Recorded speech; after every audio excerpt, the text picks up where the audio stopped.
Hi అండి, అందరికీ నమస్తే. Welcome back to my channel. ఈరోజు మనము సగ్గుబియ్యం పాయసము చాలా రుచిగా, అలాగే ఎంతసేపు ఉన్నా కానీ చిక్కబడకుండా పలచగా రావాలంటే ఈ టిప్ని అయితే యూజ్ చేయండి. స్కిప్ చేయకుండా వీడియో మొత్తాన్ని చూడండి. మరి వీడియోలోకి వెళ్దాము.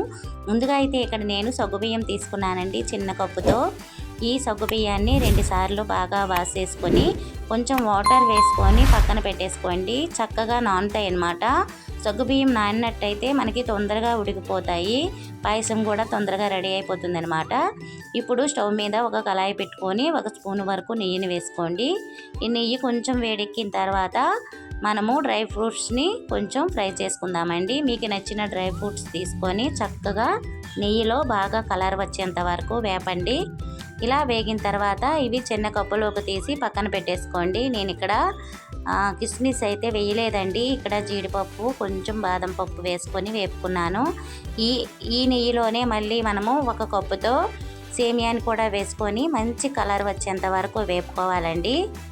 ఇలా చక్కగా చిన్న మంట మీద కలర్ వచ్చే వరకు వేపుకున్నట్లయితే బాగుంటుందన్నమాట. అలాగే ఈ సమ్మర్లో మన ఒంటికి చాలా వేడి చేస్తుంది కదా, అలాంటప్పుడు ఈ సేమియా పాయసాన్ని సగ్గుబియ్యం వేసుకొని తిన్నామంటే చాలా చలువ చేస్తుంది. ఇవి వేగిపోయాయి, పక్కన పెట్టేసుకుందాము. ఇప్పుడు స్టవ్ మీద ఒక గిన్నె పెట్టుకొని 1 లీటర్ వరకు వాటర్ అయితే పోసుకోండి. ఎందుకంటే మనము సగ్గుబియ్యం ఉడకబెట్టుకోవాలండి ఫస్ట్. అందుకు ఈ వాటర్ వేసుకున్న తర్వాత మనం నానబెట్టుకున్న సగ్గుబియ్యాన్ని కూడా వాటర్తో సహా ఈ గిన్నెలో వేసుకొని చిన్న మంట మీద చక్కగా కుక్ చేసుకోండి. ఎందుకంటే సగ్గుబియ్యం బాగా ఉడికిపోవాలన్నమాట.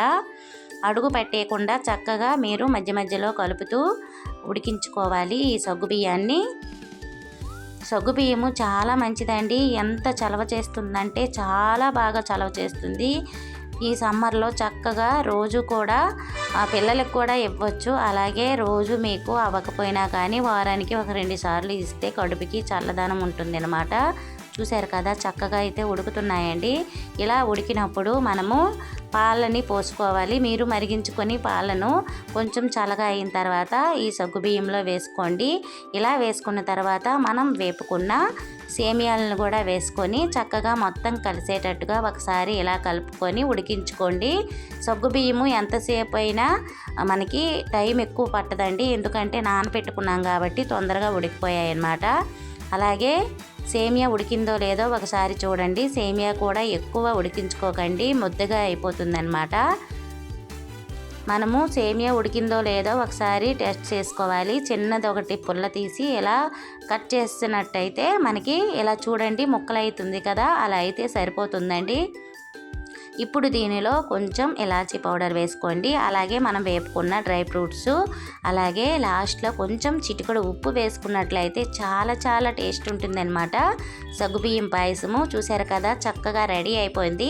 ఇలా జారుతూ ఉన్నట్లయితే గ్లాస్లో పోసుకొని చక్కగా తాగేయొచ్చండి. ఎందుకంటే ఇలా పలచగా చేస్తేనే చాలామంది ఇష్టపడతారు. చాలామంది సేమియా పాయసం చేసేటప్పుడు ముద్ద పడిపోతుందన్నమాట. ముద్దగా అవ్వకుండా ఉండాలంటే ఈ సగ్గుబియ్యం పాయసంలో ఇప్పుడు దించినప్పుడు కిందకి మనము 1 కప్పుతో వేడి పాలను తీసుకొని మనము చల్లగా అయిన తర్వాత దించిన ముంద మనము వేసుకున్నామంటే చక్కగా చిక్కగా అవ్వకుండా పలచగా ఉంటుందండి. చూసారు కదా, ఇక్కడ నేను పాలను అయితే వేసుకుంటున్నాను.